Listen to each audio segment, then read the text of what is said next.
देखिए, साइबर ठगी मूलतः दो तीन चीजें हैं जिसके कारण साइबर ठगी का लोग शिकार हो रहे हैं कि नासमझी। जैसे कि हमारे फ़ोन के बहुत सारे ऐसे फीचर्स होते हैं जिसके बारे में हमें जानकारी नहीं होती है। रिसेंट में बिजली बिल के नाम पर या फिर ई चालान के नाम पर, पीएम आवास योजना के नाम पे बहुत सारे सुने होंगे कि एपीके फाइल आते हैं व्हाट्सएप के थ्रू या ग्रुप्स में आते हैं, लिंक्स भेजे जाते हैं और उसको टच करते ही आपका एक्सेस चला जाता है दूसरे के पास और वो आपका ओटीपी जो होता है उसको एक्सेस कर लेता है और आपका जो भी ट्रांजैक्शन होता है आपके फ़ोन से, अगर यूपीआई है तो वो कर लेता है। जो व्यक्ति ठगी के शिकार हो चुके हैं उनको तत्काल फौरी तौर पे क्या करना चाहिए? नमस्कार, आप देख रहे हैं सच्चाई न्यूज। मैं हूं संजय मिश्रा। तकनीक की दुनिया ने हमारी जिंदगी को आसान जरूर बना दिया, लेकिन इसी तकनीक ने अपराधियों के लिए नए रास्ते भी खोल दिए हैं। साइबर ठगी आज देश का सबसे बड़ा खतरा बन चुका है। बैंकिंग फ्रॉड से लेकर ऑनलाइन शॉपिंग और नकली लोन तक ठगों का जाल हर दिन फैलता जा रहा है।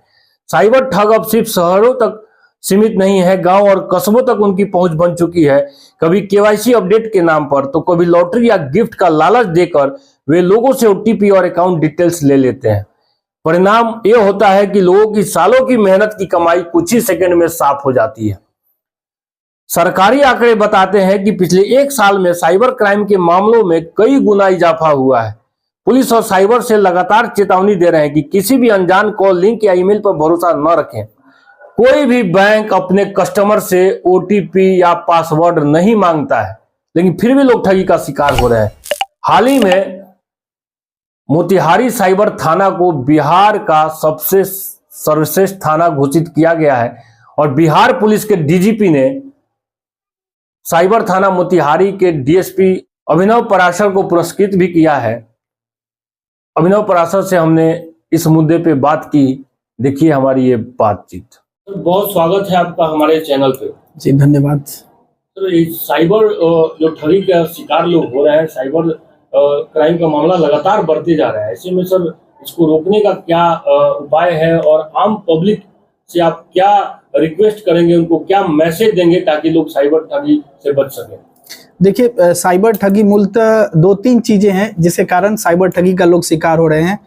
एक जिसमें से मुख्य जो प्रमुख है वो है लोभ या लालच, जिसको हम लोग कहते हैं कि हम लोग लालच में पड़ के कोई ऐसे एडवर्टीजमेंट का कि 2 गुना हो जाएगा, 4 गुना हो जाएगा पैसा, इस टाइप का बातें सुन करके या लालच में पड़ के बहुत तरीकों से फ्रॉड का शिकार होते हैं। दूसरा एक प्रमुख कारण जो उभर करके आता है साइबर ठगी का, वो है डर। आपको डराया जाता है कि अगर आप ऐसा नहीं करेंगे तो आपके साथ अनहोनी हो जाएगी। आपके बेटे अभी को गिरफ्तार कर लिया गया, जिसको मुख्यतः डिजिटल अरेस्ट के नाम से अभी सब लोग जानते हैं।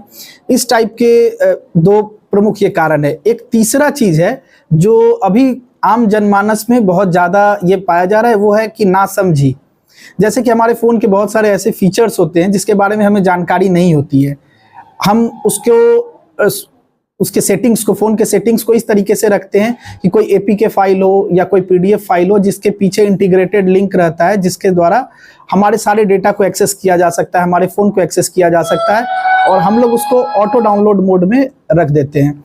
तो उससे होता क्या है कि वो एपीके डाउनलोड होता है, फिर हमारे फ़ोन का एक्सेस जो भी साइबर ठग होते हैं उनके पास चला जाता है। आप लोग ने अभी रिसेंट में बिजली बिल के नाम पर या फिर ई चालान के नाम पर, पीएम आवास योजना के नाम पे बहुत सारे सुने होंगे कि एपीके फाइल आते हैं व्हाट्सएप के थ्रू या ग्रुप्स में आते हैं, लिंक्स भेजे जाते हैं और उसको टच करते ही आपका एक्सेस चला जाता है दूसरे के पास और वो आपका ओटीपी जो होता है उसको एक्सेस कर लेता है और आपका जो भी ट्रांजैक्शन होता है आपके फ़ोन से, अगर यूपीआई है तो वो कर लेता है।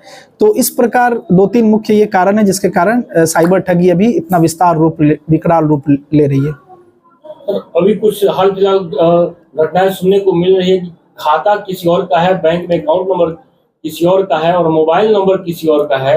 जो खाताधारी है उनको पता भी नहीं चल रहा है कि उनका अकाउंट से ट्रांजैक्शन हो रहा है, पैसे आ रहे हैं और जा रहे हैं। तो इसमें किसकी लापरवाही मानी जाएगी? बैंक की संलिप्तता कुछ है या जिसका खाता धारक है उनकी लापरवाही है, या जो साइबर ठगी के लोग इतने उनके हौसले बुलंद है, उनका नेटवर्क इतना बुलंद है कि ये सारा काम कर रहे हैं और खाताधारी को पता भी नहीं चल रहा है? देखिए, इसको भी हम लोगों ने बहुत बारीकी से अध्ययन किया है। हम लोगों ने साइबर की जो टीम है हमारी मोतिहारी की, इसमें भी 2 बिंदु हैं। एक है कि बहुत सारे खाता में हम लोगों ने देखा है कि लोग लोभ में पड़ करके दूसरे को इसका एक्सेस देते हैं कि 1000 रुपए वो महीने का दे देता है खाता खुलवाने का, और उसके बहाने में उनका वो खाता लेकर के अपना मोबाइल नंबर उसमें ऐड कर लेता है। एक ये हुआ जो कि वो क्राइम कर रहे हैं, जो अपना खाता बेच रहे हैं। दूसरा एक चीज़ है कि किसी के साथ गए हैं उसके कहने पर खाता खुलवाने के लिए, और वो क्या करता है, उस जो भी वृद्ध महिला होती है या वृद्ध लोग होते हैं जो थोड़े उतने ज़्यादा सक्रिय रूप से या बोल सकते हैं कि बैंकर्स के साथ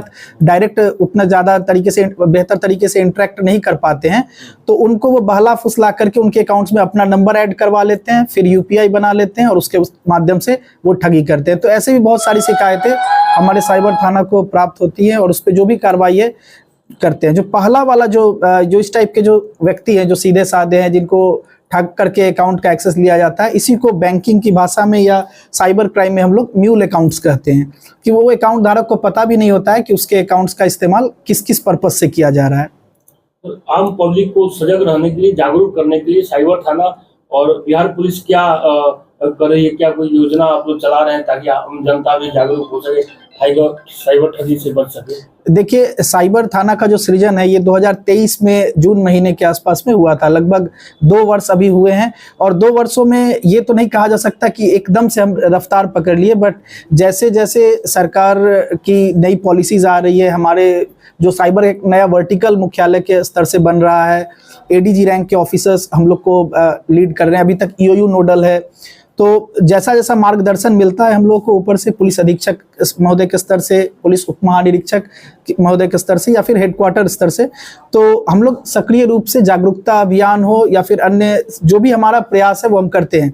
बट इसमें एक चीज़ मैं ऐड ऑन करना चाहूँगा कि जो मीडिया हमारी है उसकी इसमें बहुत बड़ी एक भूमिका होनी चाहिए, कि उनके माध्यम से, चूँकि उनका एक संदेश जो होता है वो लाखों लोगों तक पहुँचता है, तो उनके माध्यम से हर ये जो चीज़ बातें हैं कि आप डरे नहीं, डर के कारण आप साइबर ठगी का शिकार होते हैं, आप लोभ लालच में आकर के कोई ऐसा कदम ना उठाए क्योंकि वो भी साइबर ठगी का एक कारण बनता है, और ना ही अपनी निजी जानकारियां जो है वो दूसरों से साझा करे।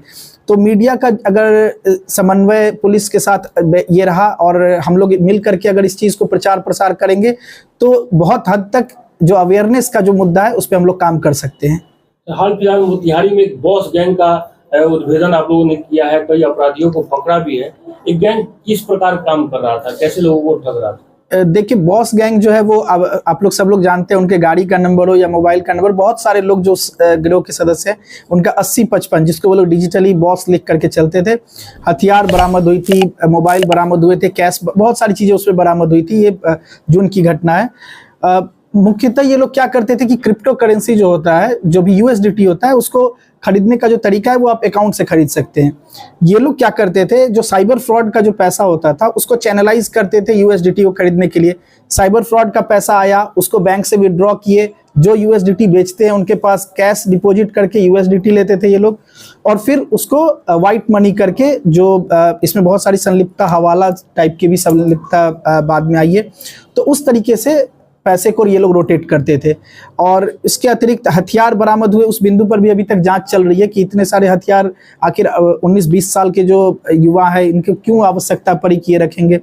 बहुत लग्जरी गाड़ियां, लग्जरियस कार जो बरामद हुए, ये भी एक मुख्य अनुसंधान का विषय है कि 20-22 साल के लड़कों के पास थार, स्कोडा, इन सब टाइप की गाड़ी बरामद हुई है। तो इनका मोडस ऑपरेंडी मोटा मोटी यही था कि ये फ्रॉड के पैसे को ये लोग रोटेट करते थे यूएसडीटी के माध्यम से ये लोग। और इसमें एक RSN बोल करके एक ऐप का भी संलिप्त आया कि वो ऐप के इस्तेमाल से ये लोग जो यूएसडीटी का भी जो है इन्फ्लेट करके बेचते थे ये लोग RSN के थ्रू, जो ऐप एक्चुअली में प्रतिबंधित है। यहाँ पर जो लोग ठगी के शिकार हुए हैं और आप लोगों को जानकारी मिला है और ऐसे गैंग का उद्भेदन हुआ है, तो क्या उनका पैसा उन लोगों को जाता है जो ठगी के शिकार हो गए हैं? देखिए, पैसा जो वापसी का है उसके लिए 1930 का एक सिस्टम, इंटीग्रेटेड सिस्टम बना हुआ है। बैंक और पुलिस सब लोग उसमें इंटीग्रेटेड है। तो जो होल्ड अमाउंट होता है उसी को वापस करवाने का हमारे पास अधिकार क्षेत्र है, कि बैंक में अगर आपके कंप्लेन पे 1930 पे एक्शन लिया गया, पैसा होल्ड हुआ है किसी अकाउंट में, उस अकाउंट से फिर रिफंड कराया जा सकता है। जैसा कुछ दिन पहले आप लोगों के माध्यम से ये प्रचार प्रसार भी हुआ था कि डिजिटल अरेस्ट में हम लोगों ने गिरफ्तारी की थी, लगभग 56 लाख का वो फ्रॉड था, उसमें गिरफ्तारी की थी। तो जो व्यक्ति पकड़ा है उसके अकाउंट में कुछ पैसे हैं, जब हम लोगों ने चेक किया तो पाया कि कुछ पैसे उसके अकाउंट में थे, तो वो जो पैसा उसके अकाउंट में उसको रिफंड के लिए हम लोग इनिशिएट कर सकते हैं। तो यही तरीका है मुख्यतः जो हम लोग अभी तक फॉलो कर रहे हैं। अंतिम सवाल है, जो व्यक्ति ठगी के शिकार हो चुके हैं उनको तत्काल फौरी तौर पे क्या करना चाहिए? सर्वप्रथम 1930 या cybercrime.gov.in, ये 2 स्थान है जिसके माध्यम से आप अपनी शिकायत को दर्ज कराएं। बहुत समय ऐसी समस्याएं आती हैं कि 1930 में कॉल पिक का इशू होता है, कोई दिक्कत नहीं, आप cybercrime.gov.in पे जाकर के अपनी शिकायत को रजिस्टर कीजिए।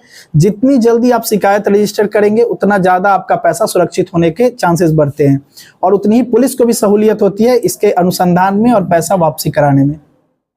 हमसे बात करने के लिए बहुत बहुत धन्यवाद।